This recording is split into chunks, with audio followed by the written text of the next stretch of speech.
Thank you very much for coming to the OIC Secretariat to attend to the press conference organized by the Secretariat itself. Before we go any further, let me extend our apology to all of you for the short notice, which is indeed caused by compelling forces because the CEO here would not be able to control the agenda of heads of states abroad, and he is always engaged by governments abroad, and then it is out of goodwill that he did this because he said he wouldn't want to travel and then extend it again. He would rather call you at a short notice to show you that he is here with you as a partner. So it is a short notice, but it is a short notice out of goodwill. So I hope we will understand each other on that. And henceforth, we are definitely going to work with you very closely, and it is time now for him to speak to the public, and all of us will be behind him as a team to extend the thread of sensitization locally and internationally. So that being the case, this is CEO Lamin Sane. Just for the sake of knowing who is who within this, he is the head of this institution.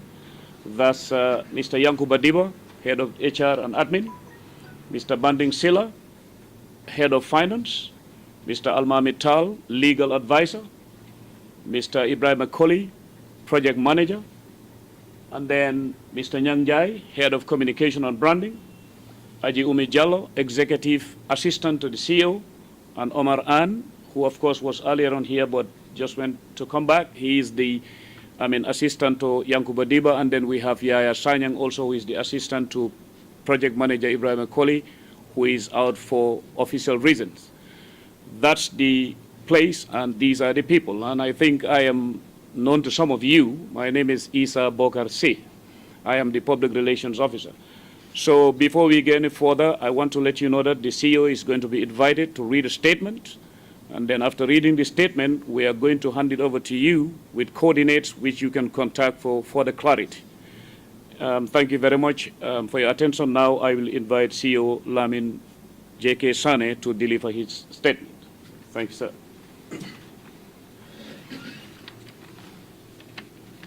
And first of all, thank you very much. It's a short notice, but I think the cooperation, we are grateful.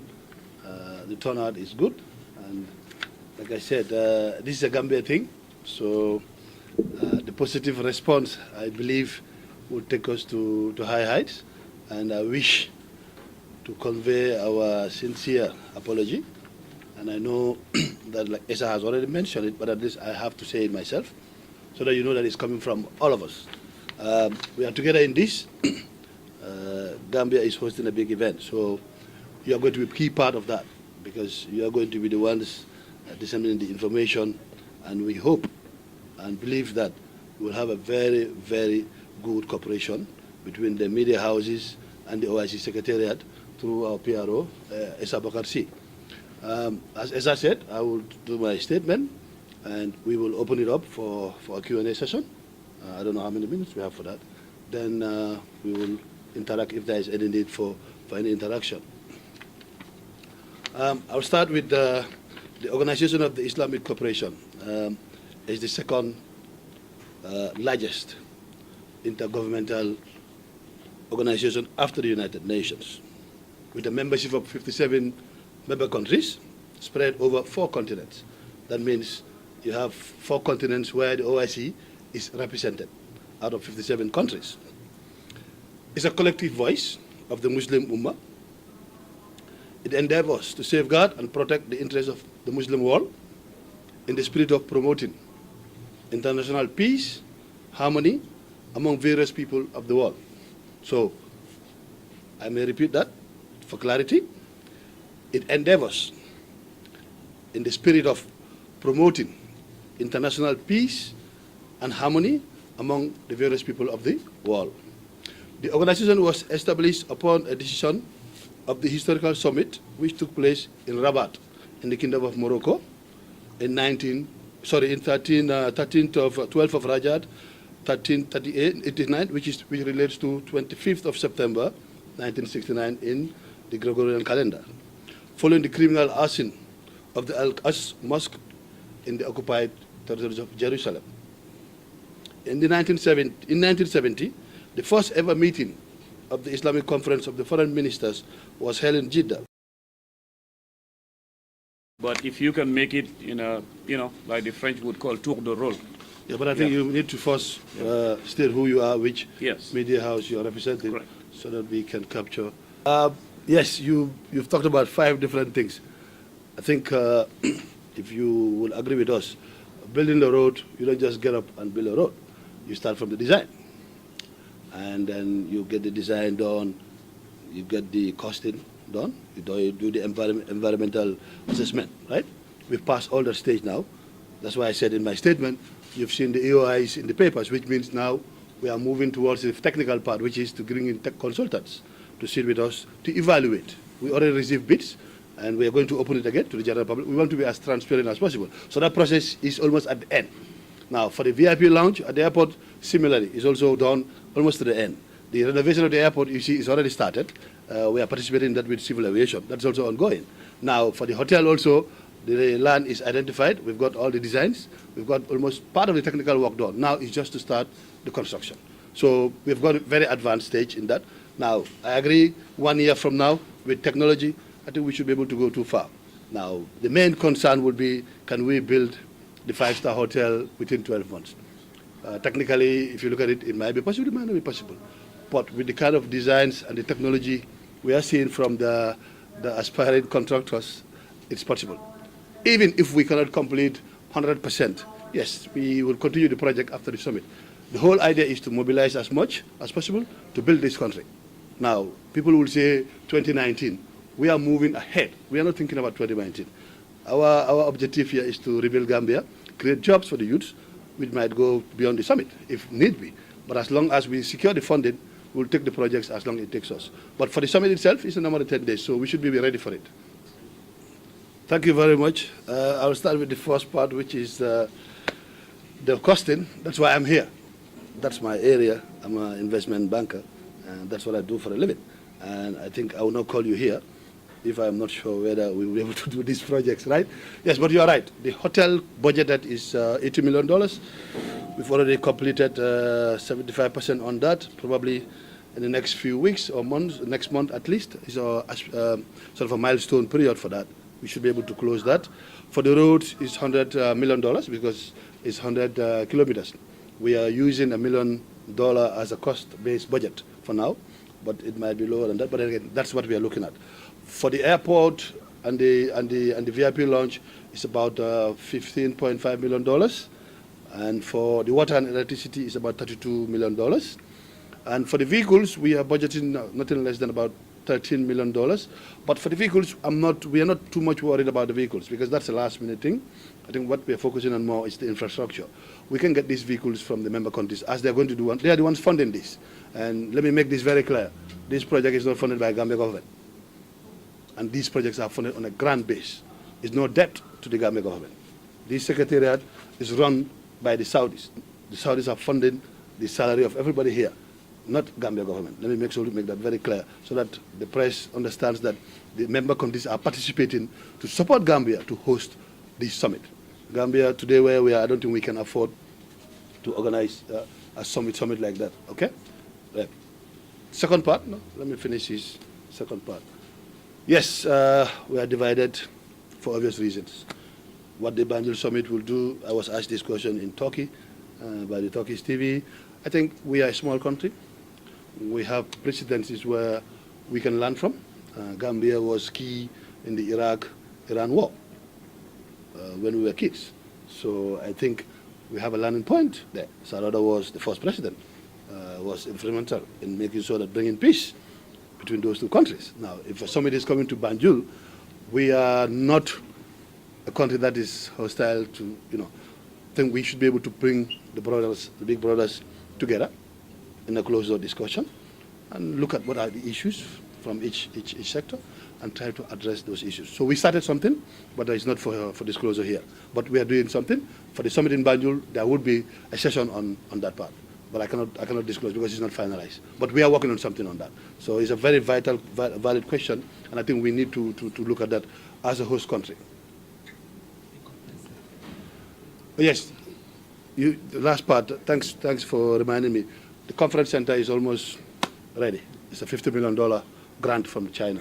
It should be completed before next year, August. So yes, things are shaping up. If you pass by the conference center, you will see how far they've gone. Now they've started the finishing. So we are hoping that by July, we should be able to start looking at the date for commissioning the conference center. Okay? Well, I just mentioned the amounts that are involved. So if you ask me the overall budget, you know, when you run a summit, you cannot say the overall budget will be this. What you could say, the OIC project is big, and we have phases. Today we are looking at priority projects from now till the summit, and then thereafter. So if I may take you there. Now, from now till the summit is $260 million, which is coming from mostly from the GCC countries now, as per what we have right now. So that answers your first part, right? So you got that right there. So what is your second part of the question? Saudi Arabia are coming together, Kuwait, UAE, Oman, and Bahrain. So the 260 I mentioned is coming as a block from those countries. I mean, I want to know specifically how. We don't have the specifics. If we have the data, I'll tell you. This is put together by the Saudi government. So they're telling us that we are coming as a block. So they're not telling me I'm putting 15, no, they are not giving me that information. What they did was to tell me these are the institutions that will fund, which is the Saudi fund, which are here next week. So if you come here next week, maybe they will be able to tell you how much they are putting. Then you have the UAE fund, then you have the Kuwaiti fund, then you have the, so that's how they operate. So they're coming as a block. So our consultation right now, we are very advanced in that. We've got the number, which is agreed on. Now we are doing the final paperwork. They are flying in here next Wednesday. They will be here for 4 days, I think. So if you come to the office on next Wednesday, they will be here. We can get the details. But right now, I cannot tell you how much is coming from Saudi. All I've been told on paper is the GCC countries are coming with $260 million. That will cover the 5 major projects we have, priority projects for the summit. Very good question, and something that is very close to our heart here. Like I mentioned earlier, we are dealing with post-summit today. We are not dealing with pre-summit. We are dealing with post-summit. Your first part of the question, how do we build the collaboration between us and the press? We have an awareness budget that is going to be rolled out for next week, I think. That's why we started today with everybody. And in that awareness program, we're going to reach out to all of you in your various programs to participate, to sensitize the Gambians, to talk about what we're doing on a weekly basis or by week. I don't know what the details are, but then the brand team, Nyang and Esa are working on it. But it's approved by the board, and it's a 2-year program. So that tells you we're not only looking at from now till November, but beyond November. And we are going to go down all the way to the, I think, the community radios as well. Eh? Right. So we're going to involve in all multiple languages. Countrywide tour to sensitize people, which we will carry you along. And wherever you want to participate, we will make it open. But the monthly, the briefings will be frequent. Every time we have a milestone, we'll do a press briefing. Either we do a press release or we call you here. Second part of your question, which is why, you mentioned Senegal did it. Senegal did it for a summit. We are not doing it for the summit. We are on a different conditions. We are on a different level. Gambia today, we need rebranding. We've been known for tourism for too long, and I think we've got to a certain level. We need to look at the product base that we offer as a country in terms of tourism. Today, what we are working on is to rebrand Gambia as an international conference hub in the sub-region. Everybody wants to come to Gambia. Do we have the facilities? No. Now, with the conference facility which we have, which is one of the best in this part of the world, if we get to clock our VIP lounge at the airport, and the lounge is not only a lounge for tea and coffee, but it's going to have sections for immigration and for accreditation. When you go for conferences, you have to you get your badge and then you go to your conference park at the airport. That means when you get to the conference center, there's no rush. You have your bag, you have your conference park, so you just go and the ushers will usher you where you're supposed to sit in your zones. Now, if we get the hotel, we have accommodation. If we get the cars, we have cars to move people from the airport and around Greater Banjul, right? So if we put those 4 together, we have a product called international conferences. Now we can start targeting all these international conferences. Now, the question is, how are you going to run that? The next phase of this will be to set up an independent, owned by the government, but on a commercial base. And that's a plan that already I'm working on with the team. We've already discussed it at the board level. It's been approved. So that these assets we are creating will not be sitting on as elephants, big elephants that nobody looks at. We are going to manage it on a commercial base. Tomorrow, if you want to get married, we can rent you cars. At least you pay. So we'll generate revenues. Those revenues will be used to help government to do more projects. So maybe we'll participate in PPPs for NAWEC. Maybe we participate with joint ventures for GGC to support them rather than going to the banks every time to borrow. And then it's just, so we need to change the profile of Gambia into an international conference hall, and the only way we can do that, we need to have a product base. We need to have the services. We need to have the capacity to when these people come, to serve them. And those are the things that we are working on. So you asked earlier on, what are we doing? Today, you saw the security were here, Turkish. They came. Why did they come? They came on a neat assessment base.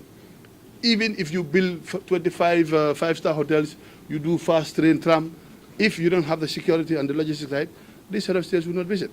And that's why we started. That's why we've been very quiet, because we can't come talking about these things when you don't have anything to say to the press. Today, we can confidently tell you Gambia is prepared to host 2019. Next, I'll start with your first. I think we've apologized enough on the short notice, so I won't go back to that. On access or what support for the Gambian journalists during the summit, I think we'll have a press park, and you all will have the right to apply. And inshallah, we'll do our best from here to make sure you are accredited, you get your accreditation. Now, it depends on the zones that you will have to, you are not going to be allowed everywhere. Okay, so we'll see because remember, we are hosting is organized by the Jeddah office. So there are two things here that I want to make very clear. We are not controlling the summit itself. So let me make that very clear so that you understand that Gambia is the host country. They will come, they will stay here. But the conference, logistics and stuff like that is run by the General Secretariat. They are bringing their own people to do certain things. What we will do to make sure you guys get access is to make sure that we put you through your association. Give us the list of all the members of the press that are part of the association. We get you accredited for the event, okay? Now, on the last part, the OIC is an international corporation. It falls under the government. And to be able to run this project, you need stakeholders' contribution. And if you look at what the projects we are doing, is stakeholder-driven and it's policy level. That's why the governing body is mainly the policymakers. They take the decisions. If you put a private sector, we have to go back to the same people to get the final approval to get things done. And we don't have time. Imagine if I had to put the private people in the board. Now, whatever they decide, I have to go to the policymaker to explain to them, the government bureaucracy to get to certain things. Maybe still now I will not be standing here talking to you. Okay? So for that reasons, we advise that the board should comprise of the key stakeholders in this at the policy level, so that the board is not by proxy. The ministers attend. They come here for board meetings. And they're putting time and effort into this to make it happen. So that's the only reason, because of that technicality, that's why we have. But then we have a LOC, which will be driven by the private sector and the public. So maybe for your understanding to know that the policy is the governance level to get things faster, but the organization and the management, we have an LOC under the secretariat, which comprises of private sector Gambians, which we are going to incorporate maybe in a few weeks, Almami. Yeah, we are just... The LOC is local organization. It's in committee, yeah. Local organization, which will be the local Gambians, the hotel association, the transport union, in the various sectors. We have about 7 or 8 subcommittees in that: logistics, security, protocol, transportation, event, and stuff like that. So those were the people who will work with the secretariat to manage the event. As much as we would like to Gambianize this project, we want quality. And quality comes with capacity. Where Gambian capacity is, for sure, Gambians will be the ones we will look at. Today, when we started this office, you can ask the rest of the staff, everything we've done here is all Gambianized so far. 100%. 100%. And I don't want to go into details, but Gambia is a small place. I've got reports for being given everything to Gambians at the highest level. So we are our own problem, to be honest. If a Gambian can go and report somebody for giving contracts to local Gambians, that tells you how we are, right, as people.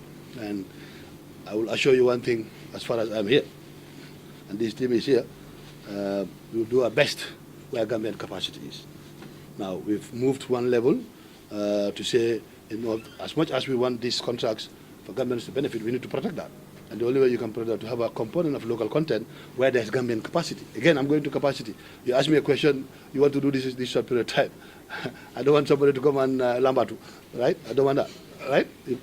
We want somebody who can do it. A Gambian who has the capacity, we'll give him the opportunity. So in our criteria for selection of either a consultant or for the contractors, yes, we have a local component portion, which will be Gambians with capacity.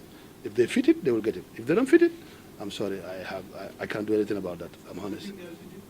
Well, I'm saying there's a criteria. If they fit the criteria, yes, they will get it. They've been considered so far. All you see here is done by Gambians. Well, I said 17 countries. I have traveled to Indonesia. Last night, up to 2 a.m., because there are time difference. I was on the call line with the ambassador up to 2 a.m. Gambian time. And this is a very difficult job. It's not easy. Begging is difficult.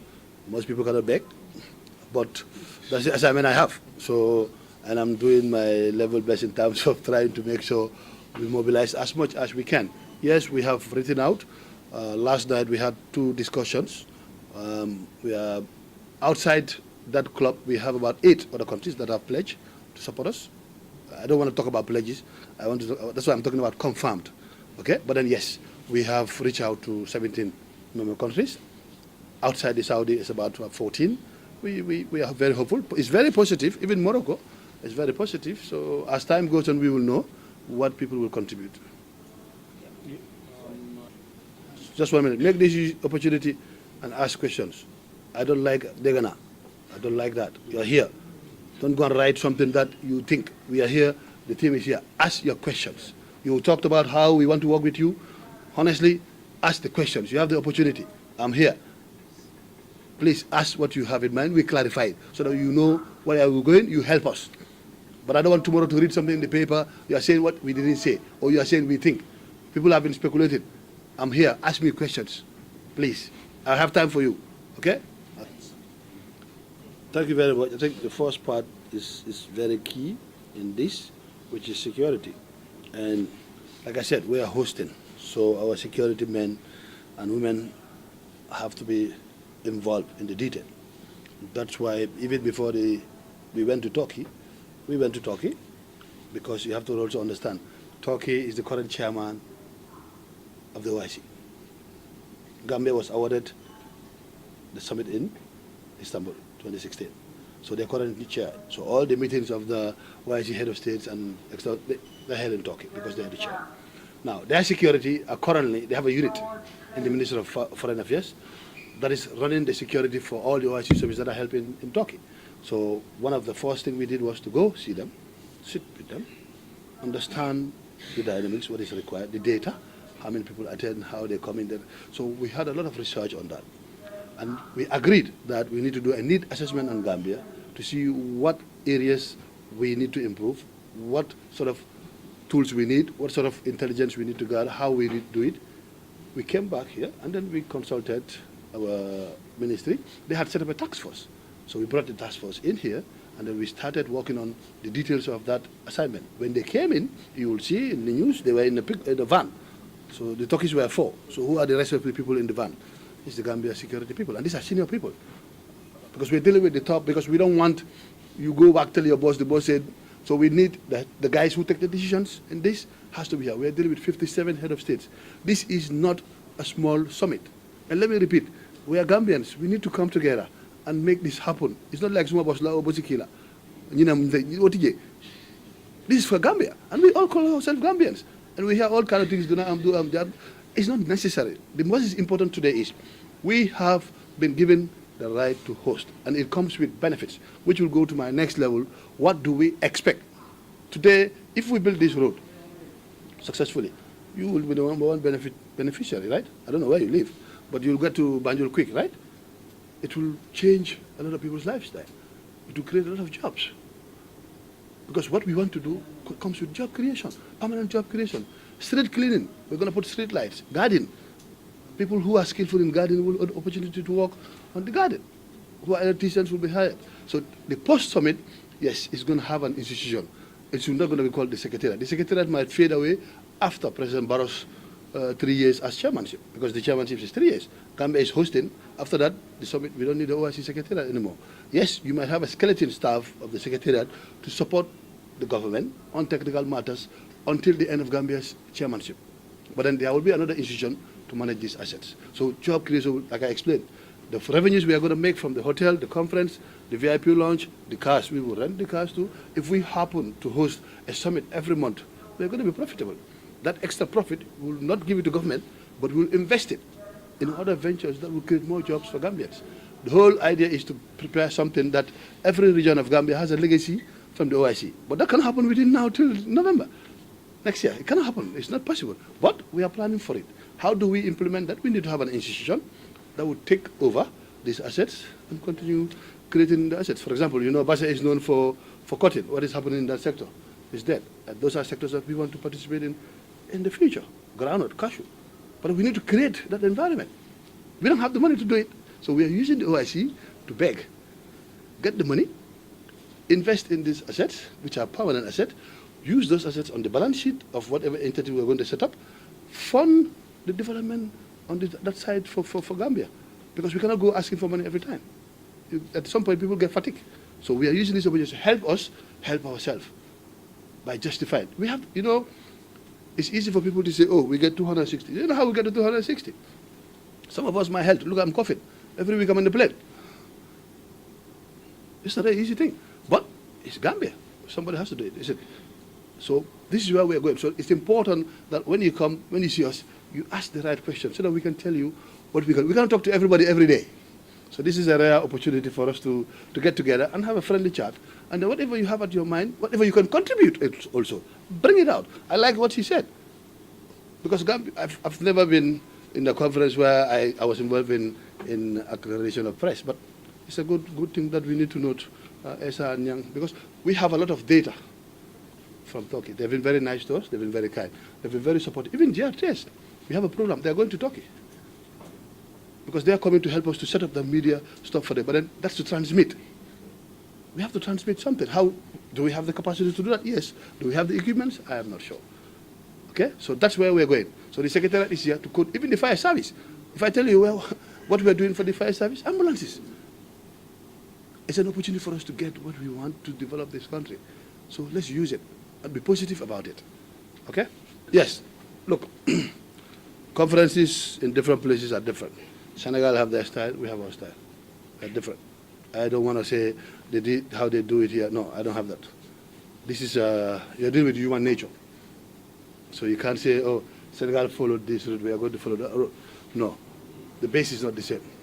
We are coming from a very difficult environment, and we need time to get to that. And we cannot build within that short period of time. Senegal hosted it when they had a full-fledged 4 years to prepare for the summit. We didn't have that. So if I want to benchmark Senegal, I'm benchmarking on the wrong basis, because somebody who had 4 years to plan, and I started in March, 1st of March this year, so I don't have 4 years to plan. So whatever Senegal did, I don't think is very much relevant to me, because they had 4 years to prepare for that, and I only have 18 months or 15 months to prepare for that. What I'm doing is what is required within the period of time, what we could do to make this happen, and then we build from there. I said at some point that we have come up with an awareness program, and we are going to across all the community radios. Thank God now we have community radios, and we are going on a tour. Every region will spend a few days there to talk to Gambians that mbandi ngol ñi nekana su bëgg olof yi li moy ñew ni la démé fi lañ wara jaar jaar fi bes bi we have to do that because this is for Gambia, it's not for Greater Banjul, and we need you to do that also with you. Now where you cover, you have a wider coverage, we'll use you to get our message. When you have a program on your radios, on your TVs, we will participate in that to send the message. We will sponsor some programs ourselves to sensitize Gambians on what is coming, what is expected of us. For example, during the summit, you know, this place might not be closed 100%, but we'll give times for the summit, people going in and out, you will not have access to it. Airport area also, and so we'll provide enough, we'll do as much we could in terms of sensitization, which is very detailed. Okay, we are going to almost all the religious homes to tell them this is coming, to pray for the country. So at least if you get to that level, those people have a lot of followers. They will also pass the message. So we want to pass as much as layers. We're not going to stop at the top two, but down as low as we can by going to the rural area to spend time and talk to the community leaders and the villagers that this is coming. You might see 20 planes flying, maybe the King of Saudi is coming. You had 5 planes coming before, 4 coming after, and then this plane and 2 after. Okay, so we would try and, as much as we can, to sensitize the local communities of what is coming, what to expect as we get closer, because the security presence will be felt. Yes, because there will be a lot of planes flying over. Yep. The first part, this amount is by project. It's not like one envelope go like that. I gave you the breakdown of the road. So everybody is saying, I'm funding this, I'm funding that. Now, if they don't do the road, wherever we have, we'll stop there. Am I clear on that? Okay? Okay, if we have whatever we have for each of these products, that's what we will do. Plan B, yes. We have hotels here that we can work with. We have some of the AU villas that we own as a government. We can find a way, whoever is there, we find a way to. So we have plan Bs that we are looking at. So on that part, yes, we are covered. We have plan B. That's why we are pretty much saying that we are prepared to host. The second question on the security part, I said, you know, when there's an international summit, there's an advanced team that comes to review the security, check, and then they write their reports. And the reports are shared by countries that are friendly to each other. The CNN will ask the Reuters will ask, so they will share intelligence whether Gambia is ready. So before they come, they will know whether the country is safe or is not safe. So as we grow along this, they also will play their part. They've been reaching out, trying to find out whether there's a change of date and all that. So we are working with them. So as we get closer to this, you will see most of them coming in prior, trying to come and see where they will stay, where they will go, check where they put their antennas and stuff like that. That will show you that at least they are prepared to come.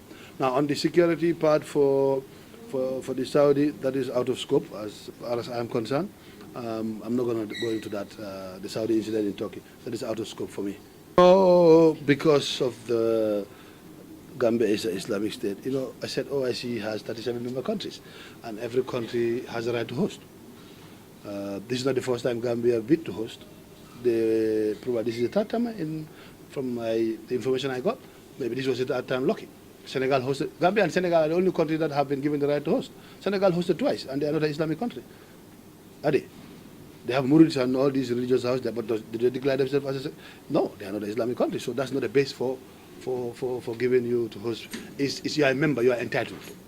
So if you say, I'm prepared to host, I want to host, they will support you to host. They supported Senegal to host twice, right? Yes. Now they are supporting us to host because they want to, member countries also. The OIC is a big family. The OIC has a bank called Islamic Development Bank.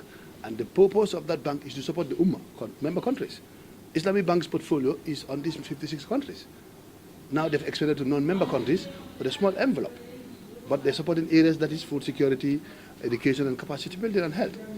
So the bank is owned by the OIC member countries, and the purpose of the bank is to support. GGC is benefiting from that. NAWEC, even GNPC here, they have facilities with that bank that is supporting them to do their trading. So the OIC looks after not only religious issues, but the harmony. I said harmony. Harmony is open, it's wide open. The social well-being of the Ummah is the purpose of the OIC. How do we help our member countries to come out of poverty, to support them? So if you look at the programs of the OIC, go to the website, you'll see the 22 things they have is related to well-being of human beings, mainly the Ummah, especially women. So hosting is not related to because we declared that is Islamic State. I don't think that was the basis of. I don't think even in the bid that was saying that because we said we are, no. I don't think that's it was very much relevant. It's relevant that it was time Gambia also hosted. Remember, IDB hosted their AGM here once. That was the time they opened AGM. So we have Gambia has a wrong because the First Republic. The administration was very much deep into the OIC. Gambia was one of the countries that they were using to negotiate peace in some of these dispute countries that we have within membership. The former president was very much involved in that. So virtually he was flying in and out of countries to make peace. I'll give you an example, the Iraq war, even Jerusalem, the Palestinian state. He contributed a lot. And Gambia had a lot of respect in that part because of the peace role we used to play. Now it's about time we build that again. All the support we are getting is based on our past. So the hosting is not. I didn't see it in any communication. So I can confirm that I don't think it was a base because I didn't see it in any communication.